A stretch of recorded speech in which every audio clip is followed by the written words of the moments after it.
So what we're seeing right now, and I hate to say it, is we're seeing that, what I call that pause. We're seeing that leasing activity has dropped just because people are trying to figure out either work from home or when do I go back in, and so the only leases that are getting done are leases that were in the pipeline or leases that had to get done or renewals that had to happen. You're seeing very limited new leasing, and you're seeing some people say, well, you know what, I don't need as much space, so maybe I'll take less space. You're seeing that. Investment sales have also come to a grinding halt, mainly due to, one, there's not a lot of product being put out onto the market right now because there's a disconnect between what the seller thinks the property's worth and the fear that someone will come in and offer 50 cents on the dollar, even though that might be the right market. So investment sales has dropped off.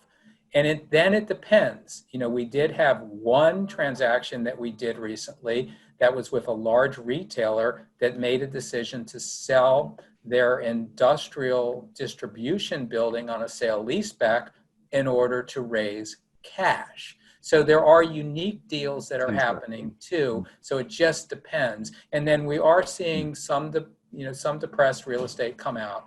We have some of our member firms have already gotten receivership opportunities, which is the beginning of the foreclosure. We also have some of our hotel receiver companies within NAI, already seeing some hotels that they want to be received. And that is the beginning or the baby steps towards the foreclosure, because you have to have receivership, you have to have management, you have to have leasing, and then ultimately sale at the property level. If someone's going to take a property back.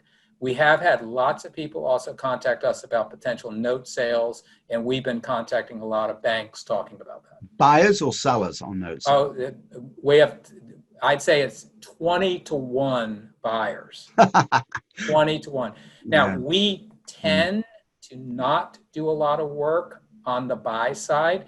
And that's really for one fundamental reason. Not too many buyers like to pay you, and not too many sellers like to pay buyer brokers these days, because essentially there have been major shifts in technology on the selling of properties that you don't need to have the buyer exclusive as much as you need to have the seller exclusive, because essentially, whether it's 10X or whether it's Real Capital Markets, are different, or Crexy, or some of these firms that specialize in technology-based product, software as a service to sell properties. We do not sell any property that we work on that is not using one of those type companies, basically because it's process-driven investment sales. And how do I know that you're not going to be the buyer of a building?